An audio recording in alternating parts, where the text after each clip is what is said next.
starting at just $1, and it's the perfect gift for the Alabama or Auburn fan in your family. CoverCrimson.com or thebarnauburn.com. Sign up today.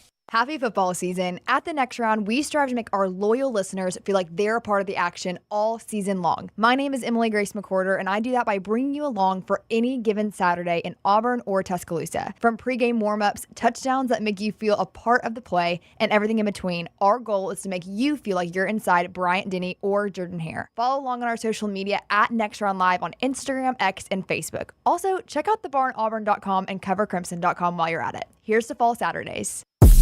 From the creators of The Next Round comes two new sites, CoverCrimson.com and thebarnauburn.com.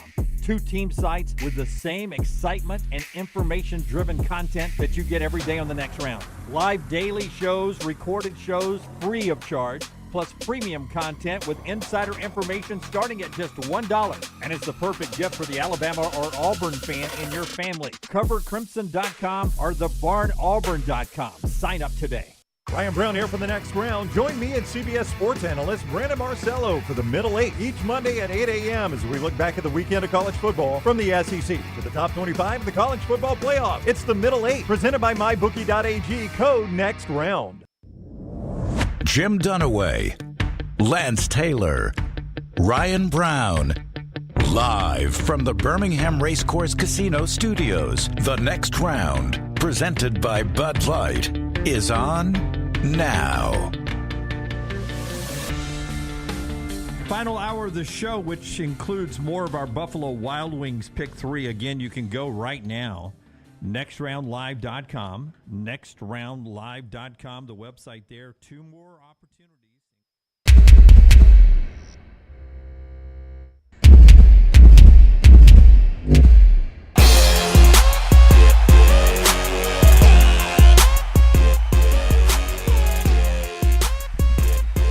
Another Monday, another Middle Eight. Along with Brandon Marcello of CBS Sports, 24/7 Sports, I'm Ryan Brown. Thank you for joining us for the show. It's presented by MyBookie.ag. Right now, code NEXTROUND.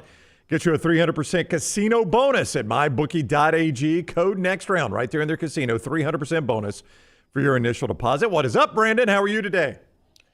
Doing very well. Other than the fact that this is the final week of the regular season already. Don't say it out loud.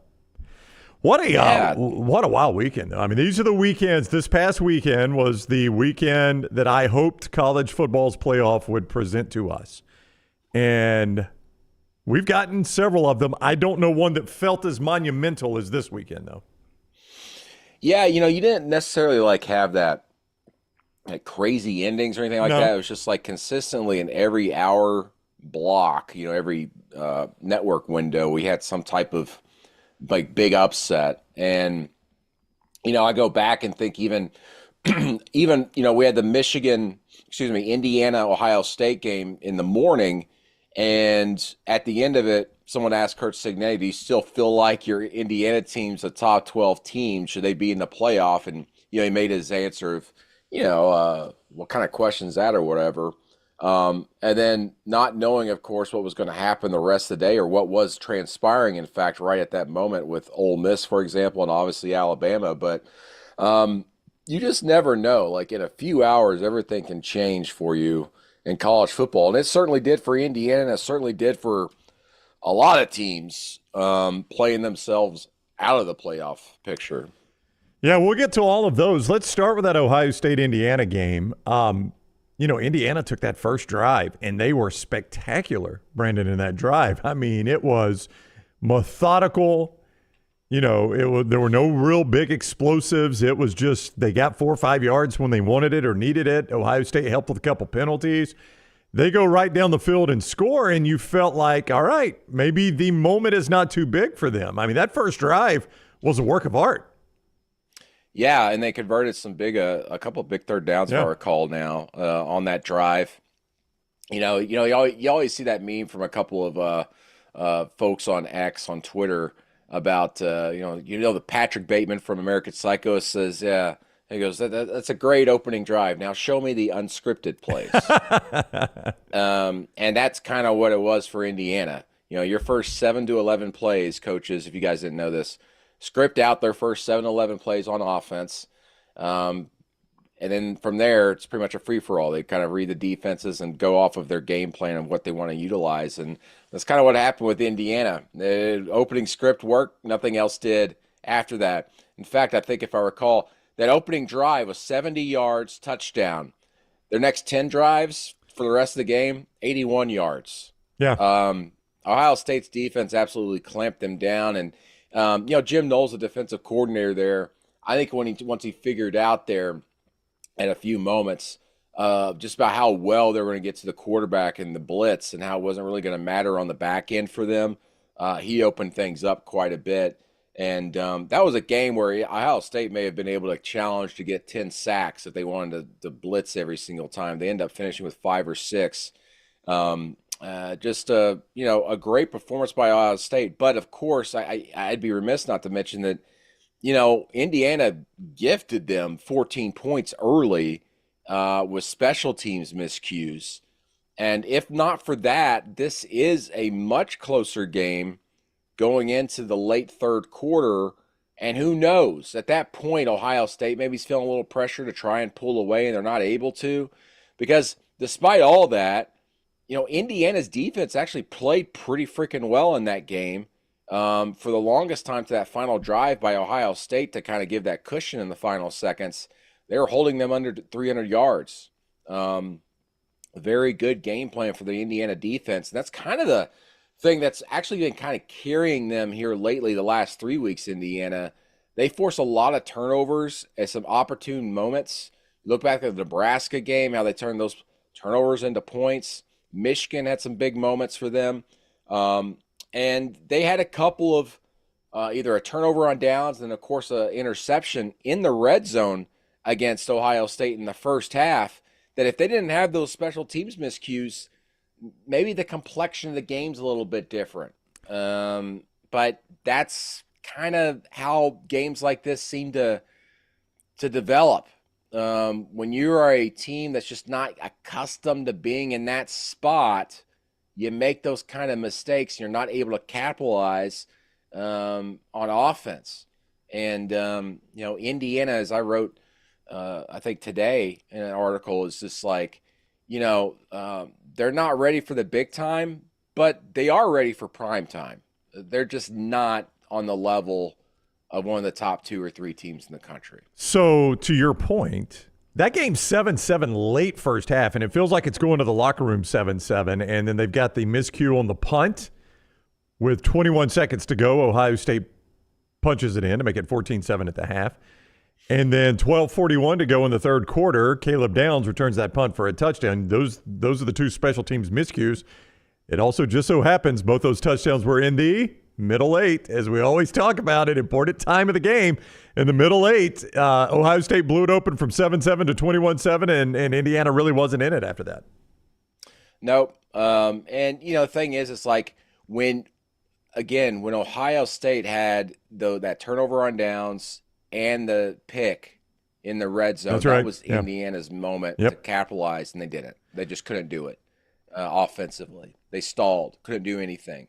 And again, credit Ohio State's defense for doing that, because Curtis Rourke at quarterback is a gamer. Elijah Surratt at receiver, one of the better, probably the most underrated receiver in all of the Big Ten right now. And they clamped them down. And that just shows you how good Ohio State can be. Also, when I came out of that game, I was thinking, like, goodness gracious, how good Oregon is offensively and can be, because Ohio State's defense has been on quite the tear here lately. So the question is, you mentioned to Kurt Cignetti about should they be a playoff team. He dismissed the question. And to your point, it was asked before the rest of the day unfolded. There's not a scenario if they beat Purdue that they're not in the playoffs. We got to have 12 teams, and that's a one-loss Big Ten team. Maybe if Alabama and Ole Miss had won Saturday, Indiana's got problems. They got no problems now as long as they beat Purdue. Yeah, path's open. Yeah. And you're exactly right. If one of those 2 teams maybe had even won, Ole Miss or Alabama, maybe we're talking about, like, where are they at, or they get that final spot. But yeah, I think Indiana's, in my opinion, safely in. We'll see what the freaking playoff committee does Tuesday night, and then obviously next week. But by all metrics and everything, it certainly looks like Indiana's in. All right, well, let's address the two teams that played their way out of the playoffs in all likelihood, and we'll just go chronologically. We'll start with Ole Miss at Florida. It was, look, these are easy things to say, Brandon, when I'm sitting in my basement watching this game on TV. But Florida played like a team that was free and had nothing to lose and was having fun. And Ole Miss played like a team that knew they had the pressure of the college football playoff crushing them. And I think the score indicated that at the end of the game. That, and also it's just, Lane Kiffin can't get out of his own way a lot of the times in these big games for whatever reason. You get into the red zone 3 times, you get 0 points. What are we doing? Yeah, what are you doing? Yep. I know he wants to put that big man out there and pick up the first downs. I think Greg McElroy, was he doing the game? Yes, he was, yes. He had a great point. He said it 2 or 3 times in that game. When you're putting JJ in there, their big man, to run the ball on 4th and short, why are you not running him between the guard and the center? Why do you keep trying to go off tackle with him and make him create in space or right over the tackle, or run right over the tackle? That's not what he does. Just run between the guard and the center and get you a first down when you need a yard or two. And they fell short twice with him out there. That was the difference in the game to me, was coming up with the 0 points in those 3 red zone trips. Obviously, the end of the game is magnified with the 2 interceptions by Jackson Dart, which were both atrocious. In fact, he threw 3 interceptions. 1 was called back, but he threw 2 to end the game. It's just Ole Miss made some bad decisions from Lane Kiffin at the head coach spot. And then Jackson Dart just could not play under the pressure there late. And it reminded me a lot of the Kentucky game earlier this season when Ole Miss needed something late to get going. They couldn't do it with Jackson Dart at quarterback. And as much as big numbers as he puts up practically every week, when the moment gets really tough, he doesn't get going. He struggles mightily. Yeah, he was determined to end that game on an interception. Here's what's crazy about that is Florida scored to take the lead, the ultimate game-winning touchdown. There was 7:20 on the clock. Yeah. Ole Miss got 3 more possessions. 7:20, you're lucky to touch it twice. They got 3 more possessions, Brandon, after that. They had every opportunity in the world to tie that game. Yep. Man, couldn't do it. And the other thing is, it's like, congratulations to Billy Napier, but he did not actually do a very good coaching job. No, his time management was awful. And, Greg pointed out, normally you start thinking about clock management, when you get to the 4-minute offense. And I know they weren't there yet, but my Lord, they were snapping it in the 20s. Let it burn a little bit. Yeah, that, and even we're talking about the middle 8, like he just, I don't know, like the moment seems too big for him at times in the middle 8, just some of the clock management things and his decisions. This past week, I think I even tweeted it, like I would love to see what Florida's doing production-wise in the middle 8 throughout his tenure. I'd love to go research that. Maybe that's something in the offseason I'll look at for him. But, listen, absolutely huge win for Florida. Now they're going to win 7 games because they go to Florida State this week, and, that might be a coaching malfeasance game if that game's within a touchdown for Billy Napier.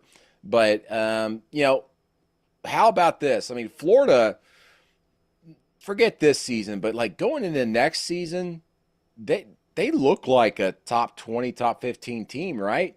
With DJ Lagway at quarterback, he certainly seems like he's it, man. Like he's got it. He's going to be one of the top 2 or 3 quarterbacks in the SEC potentially going into next season. They got a lot of talent there. They got a lot of weapons. It's going to be fascinating to see what they do in the transfer portal this offseason because they've got a top 20 type offense or top 20 type team. And obviously, it's crazy that Billy Napier went from, goodness. We wrote a story, in fact, because people were telling us down there, he's done. He is a cooked turkey, man. And they gave him just a little bit more time, and he turned things around enough to where Scott Strickland, the AD there, said, okay, we're going to keep him for another year. And it's an incredible story. Like if they go into next year and be a top 20 team, and what if they exceed the expectations there, win 9, 10, 11 games next year, then all of a sudden you're talking about a coach who was on the hot seat to getting an extension within a year. All that's hypothetical, of course, but I think going into next year, it's not too outrageous to say that they're maybe a preseason top 20 type team because of DJ Lagway and the talent they've got coming back. And that was once one of the most feared places for a road team to go into. The Swamp was impossible in the Spurrier era, and then again in the Urban Meyer era to get road wins. I mean, they just did not happen very often in that stadium. In fact, at one point, I think Alabama broke the longest home win streak in the country down there in 1999. That has kind of become a difficult place to play again. Like that crowd the last few games rallied behind that team, and I felt like it certainly made an impact against LSU, and I think it made an impact on Ole Miss too. So you could see that fan base is kind of galvanized behind Napier right now, I think. Yeah, and I'll say this. I mean, of all the atmospheres I've been in, the Swamp is one of the loudest and most frustrating that I've ever, been at. I mean, it gets loud as hell there. The last time I was there is in I don't know, it was 19 or 17 when I was covering Auburn. Auburn went down there with Bo Nix. I think they were like number 3 or 4 in the country. I don't even remember. But it was a day game, and it was loud as hell down there. And that place gets rocking. It's like just loud white noise in there. If you remember the old white noise from your old television sets with the static. It's an incredible place. And when that place gets rocking, I'll say this also, like, when the fan base turns on you as a coach there, it can be deathly quiet in there, and also it can be pretty dangerous even as the home coach. They let you know. Yeah, equally loud sometimes, right? But it's going the wrong way. All right, so that was helpful to Indiana and Tennessee and a few other teams, but the real help came late night in Norman, Oklahoma. I've watched a lot of Alabama football in my lifetime growing up in this state, Brandon. I have to think long and hard to find a more a poorer performance by an Alabama football team when you consider all things than what we saw Saturday night. That's about as bad as it gets for Alabama football. That was terrible. Yeah, it really was. And looking back, it's the worst loss, largest margin against an unranked team for Alabama since 1998. And everybody, I'm sure, remembers that 98 season. Alabama started off in the top 5 and then lost to UCLA, I believe. Right? No, that was 99. No, that was 99. 98 was actually 98. Yeah, 98 was actually just like a, middle of the road 7-5 team. Actually, as it turns out, one of DeBoe's better teams, but it was a 7-5 team. Yeah. So it's been 26 years since you've had a loss this big. Yeah. I mean, we could pull out all the superlatives and everything. But the way to beat Jalen Milroe at quarterback, the blueprint's always kind of been out there, is just like stop him from running, force him to pass, and if you got a good enough defense, you're going to have a chance there, and that's what Oklahoma was able to do. I mean, this was a dangerous spot for Alabama going into it because OU's defense, that's been the one constant. They've always been very, very good. They've been good all season. But you could tell they were very well prepared for this game, and they frustrated Milroe. They slowed everything down. And then all the weaknesses and the problems that we knew about Alabama that we had concerns about all season, they were able to exploit that. The offensive line, the Milroe situation just not quite fitting what Kalen DeBoer probably really wants to do offensively. But, for OU to rush for 200-plus yards in the first half, game over. Yep. I mean, as soon as I saw that stat pop up on the screen when they're doing the halftime interview, I knew they were having success. I didn't know it was that much already, and I was like, this game's over. Alabama ain't coming back from this because OU's going to be able to clamp them down defensively. And here's the thing. It's crazy for me to say this. Depends on what the committee's going to do, but Alabama's still got a slim chance to make the playoff. It's amazing. I mean, I don't think they'll fall any further than like 12th or 13th, and – all that really requires, and we've seen some crazy Saturdays, is a couple upsets, and I don't think they deserve to be in it. But again, you got to have 12 teams to have a 12-team playoff. Well, and I'll say this: I think I don't think Alabama will stick at that spot if South Carolina beats Clemson on the road this week. In my opinion, because of the way they're playing lately, the schedule. and that would be a 4th straight win against a top 25 team for South Carolina. If they were to upset Clemson, beat Clemson on the road, and Clemson's just a slight favorite in that game, I think the committee, in my opinion, should jump South Carolina over Alabama and potentially make South Carolina be that 4th SEC team to reach the playoff, if there's 4 SEC teams. Because right now I think there's going to be 3 SEC teams in the playoff. It's not setting up for 4. But I think, in my opinion, Carolina should get in over Alabama if Carolina beats Clemson this week, because not just the overall resume, but also because of how they're playing lately. They would have beaten 4 straight top 25 teams. Yeah, I think Carolina is the better team right now. You know, you're always Yes. going to run into the, all right, records are even, Alabama beat South Carolina. That was a couple months ago. I'm fine with the committee saying, yeah, that was a couple months ago. I'm going to judge who's best right now. And, you know, I think the same would be said for Tennessee. I mean, once you get down to 3 losses, Tennessee did beat Alabama head-to-head. So I don't think it's a guarantee, even if they only fall that far, that any upset would help them. I think it's going to need to be the right upsets. Yes. I think if Alabama only needs – and I can't even believe I'm having this discussion. This does not look like a playoff team at all, Alabama. No. But if you still want to pull for that, I would think a USC upset over Notre Dame would be more beneficial to you than a Vandy upset over Tennessee, unless you need 2. Now, if you need 2, it's different. But if it just requires 1, I think USC over Notre Dame probably helps you a little more.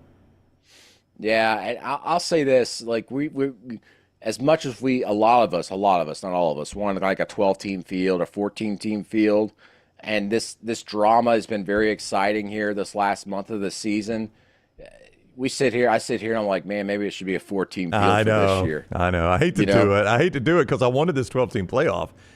But now that we're here, I'm like, yeesh, are we going to be able to find 12 teams? I mean, and the other thing is, I'll say that to say this, like if Georgia finishes it outside that top 4, I still think Georgia can win it all. they can. Yeah.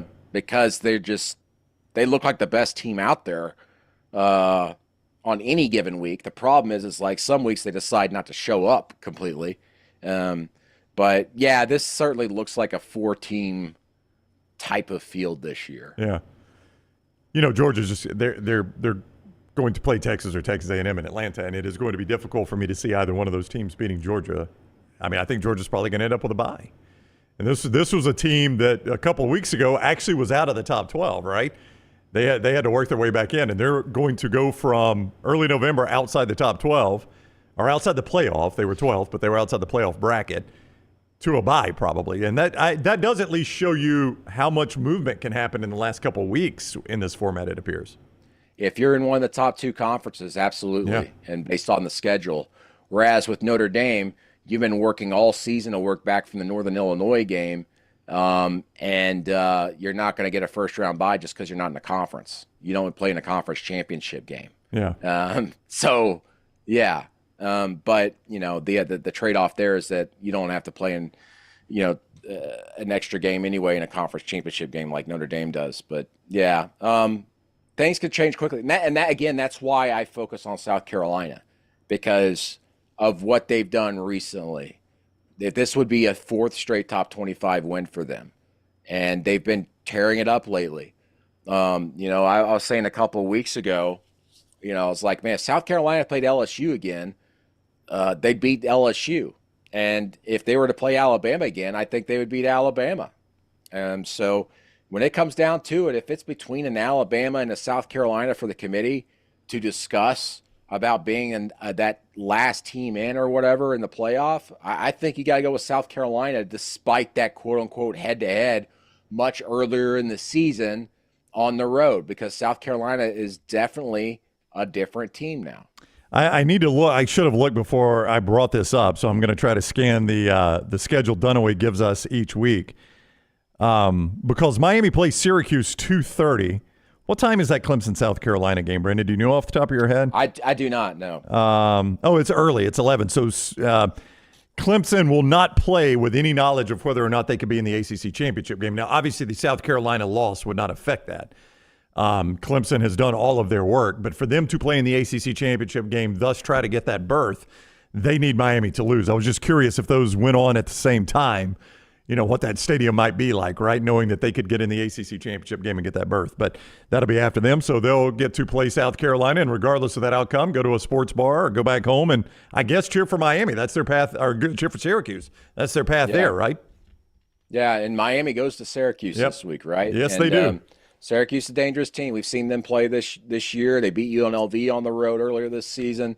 They play some tough opponents. They had a couple of weird results, but certainly a very good team, and I think very capable of knocking off Miami. I mean, practically all but like one or two teams in the ACC have had an opportunity to knock off Miami this year, and they just explode in the fourth quarter with Cam Ward at quarterback. So it's definitely something to watch there. The pass not completely closed off for Clemson.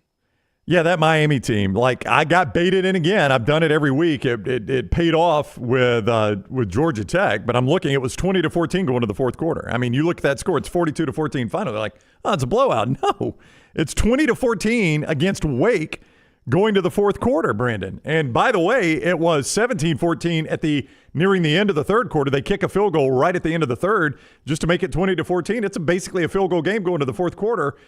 And, of course, they score 3 touchdowns. It's what they've done all year. It's just not It's not a sustainable style of play. It bit them against Georgia Tech. They weren't able to pull it out of the fire. And they're going to play a lot better teams than Georgia Tech and Wake in this college football playoff. I just don't see how they can continue this. Definitely. You hit it on the head, and it's not sustainable. Hasn't been sustainable this year. Has been most of the year, and it's crept up finally, and they got beat by Georgia Tech. But they've been playing with fire all season. Yep. They just have. There's been like 2 teams. They don't play similar styles or obviously don't have a dynamic quarterback like Miami. But there's 2 teams that were in the top 15 that had been playing with fire most of the season. That was Miami and BYU.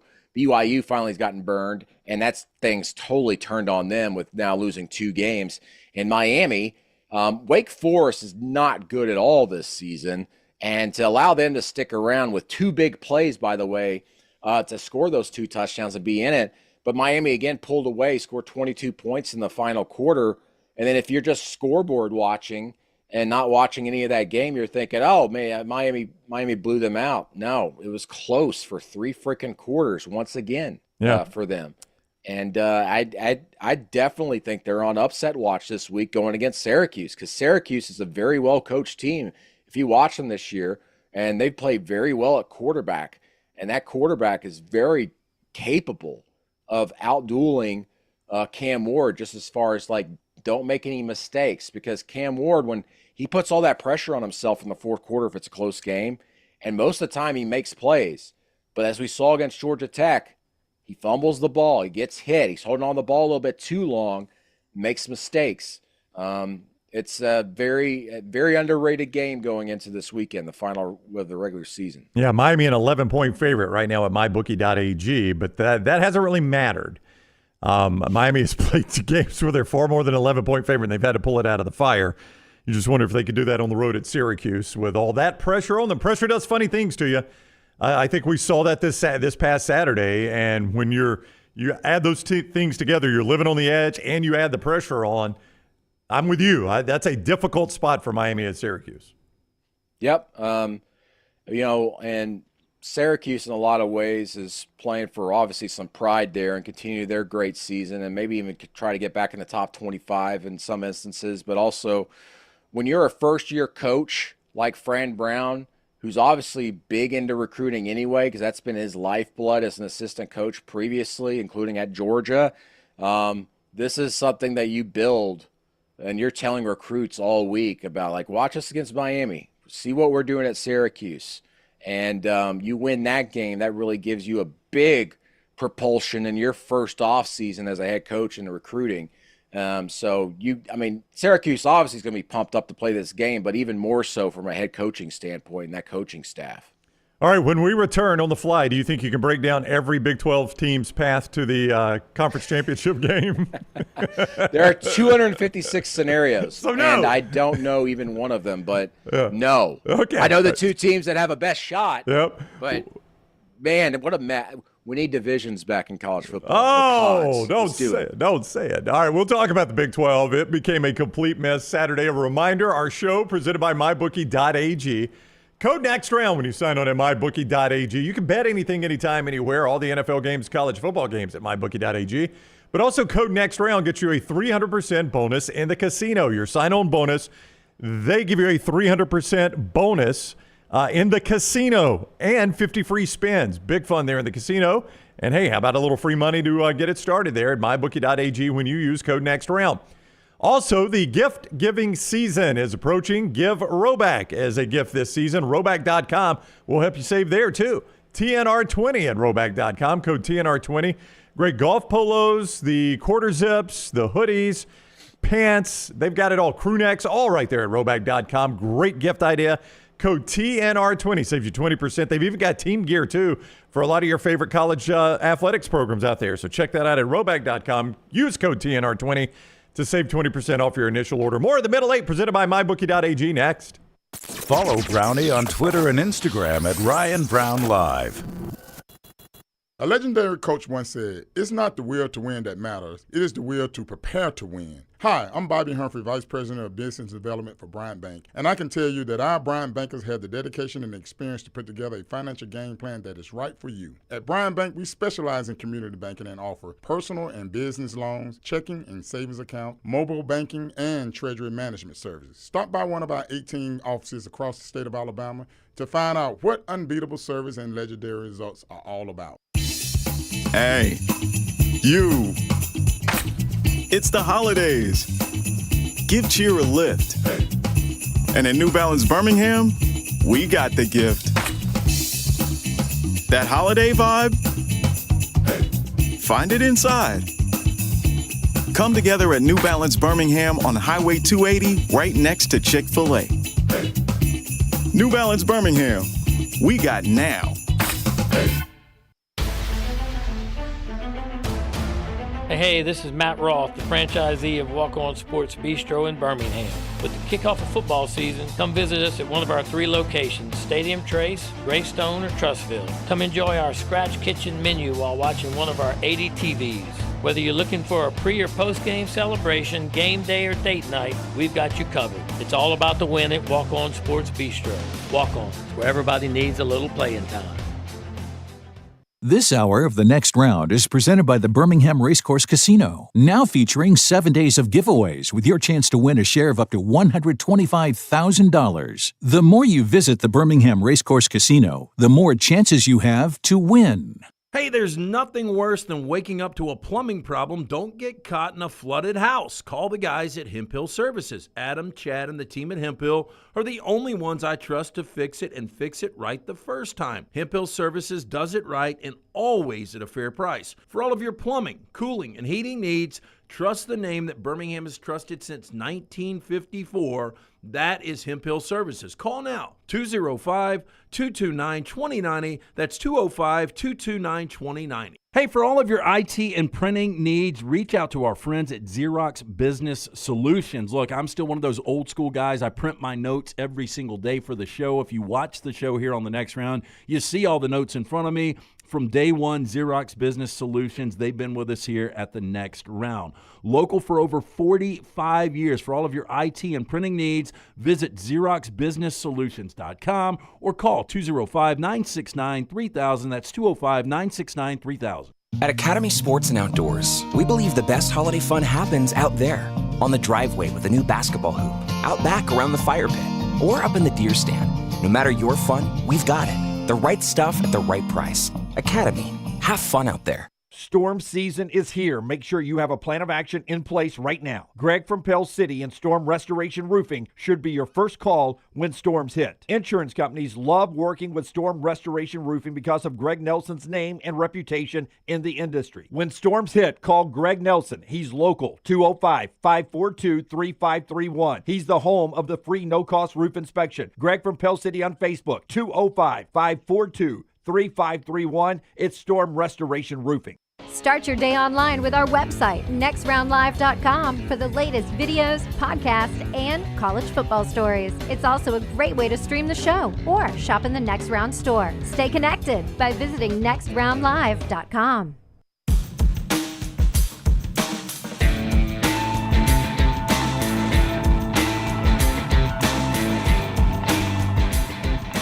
The Middle Eight, each Monday morning, 8 a.m. Central Time. He's Brandon Marcello of 24/7 Sports. I'm Ryan Brown, also CBS Sports with Brandon. You can read all his stuff there. He does his weekly top 25. He'll give us his top 12 at the end of this hour. It is presented by MyBookie.ag. Code next round. When you sign on at MyBookie.ag, get that 300% deposit bonus in their casino, 300% bonus in their casino at MyBookie.ag. Code next round to get that bonus. Code next round at MyBookie.ag. Bet anything, anytime, anywhere with MyBookie.ag. There are 8 teams alive for the Big 12 title game going into this weekend after a day of chaos. 9. I'm sorry, Brendan. There are 9 teams alive for the Big 12 conference title game going into this final weekend after a day of chaos in the Big 12. Let's start with Colorado, Kansas. This Kansas team has been the giant killer in the Big 12 of late, so you kind of saw this coming, Brendan. With their wins over BYU and Iowa State, Colorado was next man up, and boy, they are playing good football, Kansas is right now. Yeah, they have completely messed up the Big 12 now. They're playing the way we thought they were going to play all season as a top 25 type team. They've got a lot of upperclassmen on that team, and obviously Devin Neal has been on a tear here lately. They've been feeding him. And you look at this Colorado game. How many times did Kansas punt, Ryan? I didn't look at the box score, but I don't remember seeing it happen. I'm going to guess that's a 0. 0. Yeah. They did not punt at all. They just ran the ball down their throat, played some ball control when they needed to, sped it up at times, but they kept the ball out of Colorado's hands by feeding the monster, Devin Neal. And that's what you can do when you've got upperclassmen along the offensive line at quarterback and obviously at running back like Neal. And they just were smart enough to kind of keep the ball out of Colorado's hands. They held the ball for 40-something minutes, I think 40 minutes, 11 seconds, if I recall, of a 60-minute game. Just dominated offensively, and Neal had nearly 300 yards of offense total. I think he had 86 or 87 yards receiving, 200-plus rushing. And that's kind of been the recipe for Kansas. They've beaten 3 straight Big 12 contenders, ranked teams here, and the first in FBS history with a losing record for a team to beat 3 straight ranked teams. But that's kind of the era we're in the super senior era. Yeah. After the pandemic. If you're able to keep some guys there and have veteran team, those are the type of teams that are built to, like, one, win championships, but also, if they're not so good earlier in the season, be able to put together performances like this. Kansas, for example, Iowa State, very loaded with upperclassmen, and they're obviously in the Big 12 hunt. One of the actual favorites based off all the tiebreaker scenarios right now that are able to get this done. So I'm interested to see what happens with Kansas next year and the year after and all that, because the super senior era is about to end following the pandemic stuff. But kudos to Kansas being able to take advantage with a veteran roster. True or false, Arizona State is the best team in the Big 12 right now? Would you say it's true or false? Yes, I agree so. with that. Yeah. I've been kind of agreeing with that the last 2 or 3 weeks. I've had Colorado just slightly above them because of their overall resume up until this weekend, obviously. Arizona State's just playing their asses off. I need to go back and look how many straight games they've beaten. They've had 2 top 25 wins here the last 2 weeks, but they've played very, very well throughout the year. I mean, Cam Scatterbo, of course, has been the engine that's gotten that going, but Sam Levitt's been great too at quarterback, running the ball when he has to.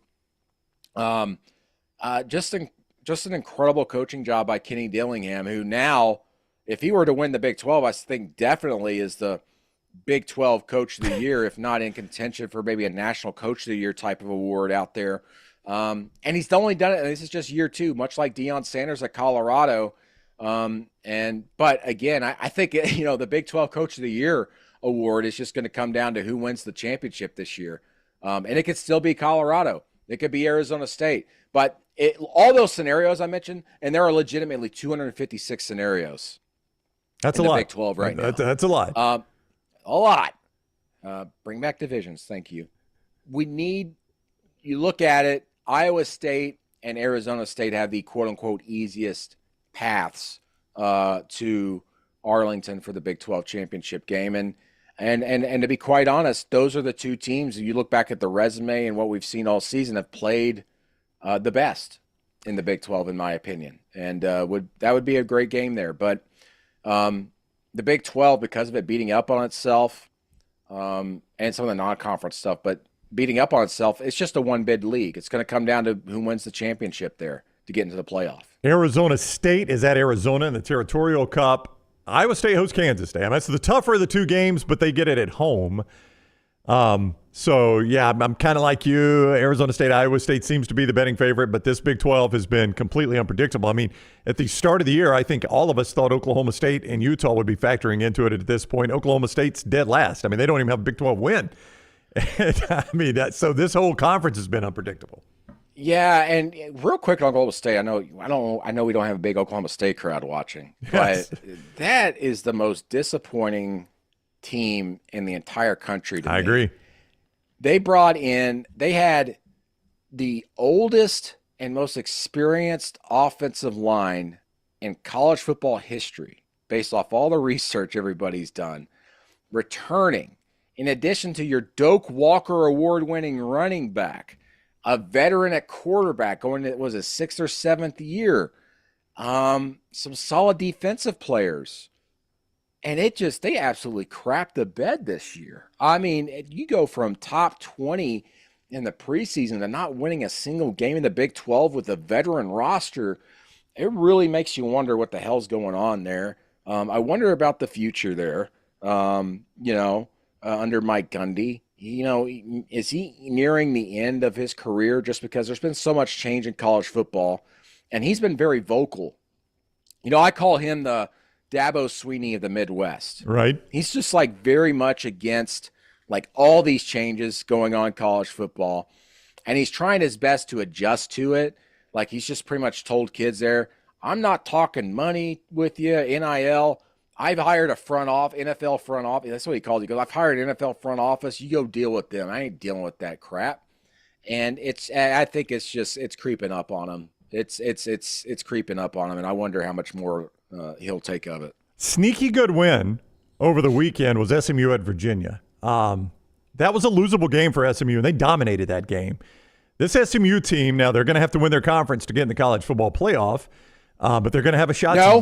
No. Oh, I don't Brandon, think so anymore. You think a 2-loss SMU team can be in? Sell me on this one. I'll listen to you. Sell me on this one. I think it's possible. Okay. I think it's possible. I think if they were obviously to win this week and do so healthily, by healthy margin, excuse me, I wasn't even a word. Yeah, and then they go against Miami. Yes. It has to be Miami. Okay. If they go against Miami in the ACC championship game and it's a close game, and based off the rankings and everything that's happened this past week, I think they still have a chance to get in. In my opinion, the ACC's in a position to get 2 teams in. Wow.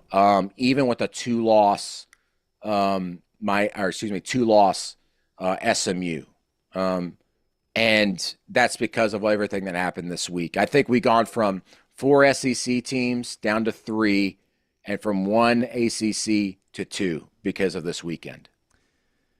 So SMU, and we'll see. And I guess the committee will tip their hand a little bit Tuesday night, yes. Right? You just got to see where SMU is.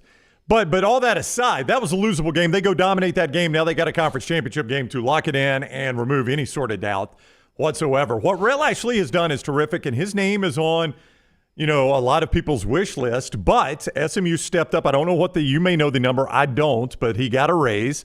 They locked him in. I mean, he's in a really good spot. Like, I think Rhett Ashley would have to think long and hard about leaving where he is, even for a much bigger name job.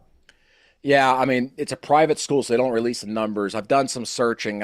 All I was told by someone there is that money is not an issue for them. And if someone were to come calling, that they would be willing to even step up further than what they've already done. I don't know exactly what he's being paid. The last numbers that was paid out, that was out there, was very low. I think it was like $3-something million, but it's higher than that, I'm told.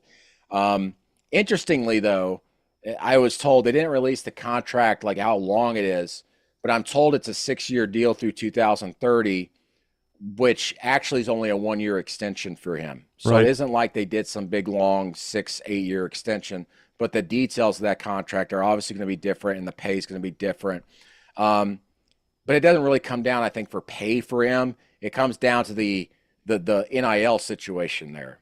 Well, which is stellar. Yeah, and that's my point, though. If you're for Rhett, anyway, and for SMU, Brandon, they've bought their way into the ACC, right? This was not the ACC coming to them. They've paid all that money to get in the ACC. They're paying all that money in NIL.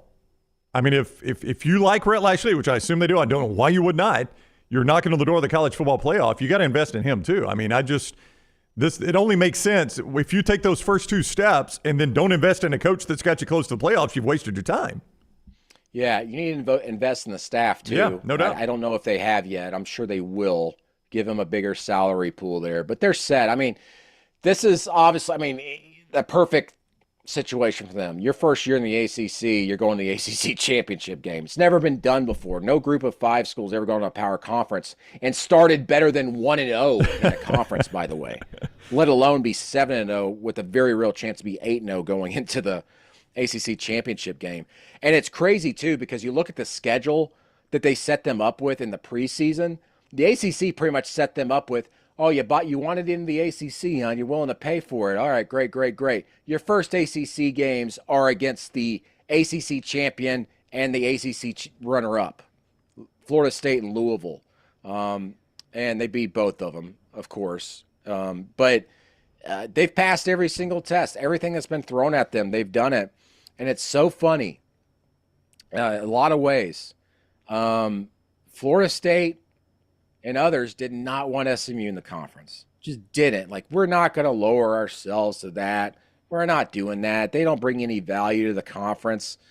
And here they are, just beating your brains in your very first year. And SMU's in a position now to obviously capitalize off this, but maybe capitalize off of it better than Florida State could. I think there's a lot of things you can mirror here, and not mirror, but compare here between SMU and Florida State from the simple fact of this. Florida State went undefeated in the regular season, won the ACC title last year, and lost all that talent, tried to refill it through the portal, and failed massively. SMU's got a chance here to do what Florida State didn't do after last season. SMU has an opportunity here to prove this is sustainable. Because for the last 2 years, SMU's been fantastic, been great. And the reason why they're winning in the ACC right now is because of the core talent that they had, but they built upon that in this offseason. With only 13 months to prepare to join the ACC, they went out and got 13 offensive and defensive linemen from the portal, all with experience playing on Power 5 rosters, and they built the depth to contend in the ACC and potentially win it. And now they're going to have more money than even this year and ever to go out in the portal and go get people in the NIL situation. SMU, I would argue, of any team in the ACC at this moment, is built and prepared to be a blue blood in this new era of the 12-team college football playoff. Before we get to Brandon's top 12, I want to spend a minute on Notre Dame. They win over Army. Not a lot to talk about from that game. Dominant from play one for the Irish. They have not played a close game since the last week of September when they played Louisville. That's the last game they've had that was ever even in doubt. They've blown out everybody. Now you get USC and what might be a must-win for them, and they're only a touchdown favorite in that game. This is a Notre Dame team that is playing very well, but you wonder how they react to maybe trailing on the road. Yeah, and I need to see what time that game is at USC, because it's at USC. I don't know what time it is. It is, I think, the 2:30 CBS game, 2:30 Central. So that's a 12:30 Pacific time kick. Okay. Probably a lighter crowd, yeah. Yeah, so, but yeah, they've blown everybody out. These last 9 straight wins since the Northern Illinois loss, they've won by an average of 33 points. So it isn't like they're just winning. They're just blowing everybody out. And Riley Leonard just continues to kind of improve week to week to a certain extent. He can throw the ball quite more effectively right now, throwing 1, 2, 3 touchdown passes a week when he needs to, in addition to his running. The defense has been phenomenal. I think that's what's really carried them and really kind of gave them that baseline throughout this season.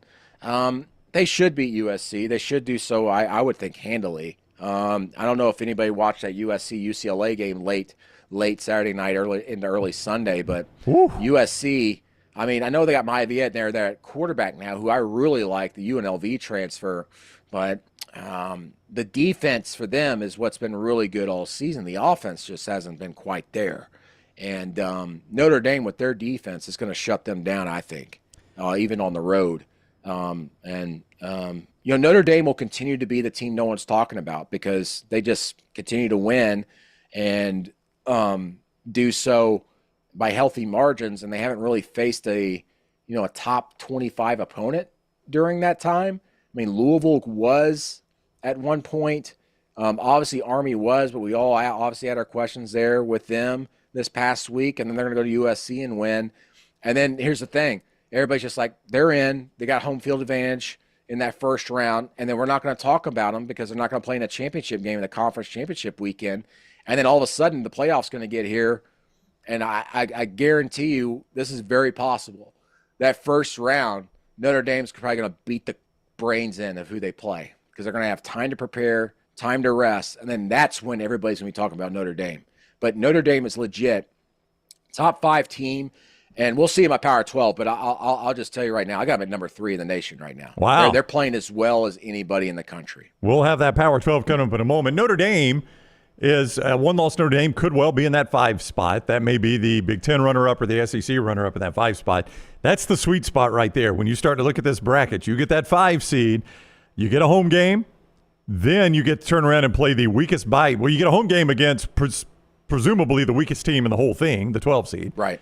And then you turn around and get a game against the weakest bye team at a neutral site. That 5 spot is a really nice place to be. Much different than the men's basketball tournament, right? Absolutely, the old 5-12, right? The 5-12 upsets. Yeah, it's a perfect spot. I mean, you couldn't have asked for a better spot for Notre Dame after losing at home to Northern Illinois. No doubt. This season. No doubt. All right, Brandon has talked about that top 12. We'll look at it in just one moment. A reminder, the show presented by a couple of great sponsors. MyBookie.ag brings you the middle 8 every week. Code next round when you sign on at MyBookie.ag. That casino bonus is where it's at right now. Code next round gets you a 300% bonus on your deposit for the casino. They got great casino games there, a live casino, all right there at MyBookie.ag. Code next round. You can bet anything, anytime, anywhere with MyBookie.ag. Code next round. MyBookie.ag, code next round. Also, Roback.com. Code TNR20 helps you save right there at Roback.com. Great gift-giving ideas this Christmas season. And you can get all the great polos, quarter zips, the hoodies, the pants, the crew necks, all right there at Roback.com. Also, team-specific gear. Some great team gear there at Roback.com. Search that when you go there. Code TNR20 saves you 20% off your initial order. Code TNR20 at Roback.com. Here is Brandon's top 12 that he mentioned. He gives it to us each week. You can see his full top 25 at CBSSports.com. Top line, Oregon, Ohio State. You just told us Notre Dame at number 3, Texas at number 4. The Horns have to win over Texas A&M to play Georgia in the SEC championship game. I'll go ahead and tease ahead for those that are listening, not watching. You got Georgia at number 6. So right now, if favorites hold, you got 1 versus 2 in the Big Ten, 4 versus 6 in the SEC. That'd be a fun championship Saturday. Yeah, absolutely. And it's been trending that way for the Big Ten since mid-October. Yep, since that last time we saw those 2 teams. Yeah, I mean, I saw those 2 teams in person. They are definitely the 2 best teams in the Big Ten right now. But I don't want to discount Penn State. They've got 3 really great performances on the road this season, Ryan. I've loved them. And the way they perform. And this past week against Minnesota, their final drive, they're trying to melt down the clock. They do the fake punt to pick up on Minnesota's side of the field in the final minutes. And then they convert another big 4th down through a pass play to run the clock down. 3 huge performances on the road by Penn State this year. At Wisconsin, previously, when Drew Aller gets injured and they have to bring the backup in, they're able to salt away that win.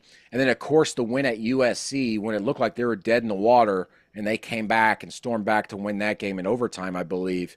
Penn State, I've been a big critic of theirs under James Franklin the last few years. They're playing very well, and they're going to be a dangerous threat because it certainly looks like they're going to get a home field here in the playoff. And you don't want to play there, especially at night in a playoff atmosphere. You know, I was talking to somebody about that yesterday, actually, at church, a Tennessee fan, and he was talking about, maybe getting in and having to go to Penn State or somewhere like that. And I was like, one thing that might help you a little bit is classes will be out. I don't know what their student attendance will be. That is one thing that makes that place difficult is the large student attendance, but that game would not be until the 22nd or 23rd. So classes will be out, and you wonder how big a factor that is. Oh, they'll show back up. They'll show back up. Come on. I mean, they will. Okay. I mean, students, and that's a once-in-a-lifetime opportunity I would hope. potentially for these students. They'll show back up. I would hope. The Tennessee fan was worried about playing in the snow, and I'm like, yeah, the other thing, I mean, they may not have Don't worry about the snow. Worry about the crowd. Yeah. Worry about the other whiteouts, the crowd there with the Penn State.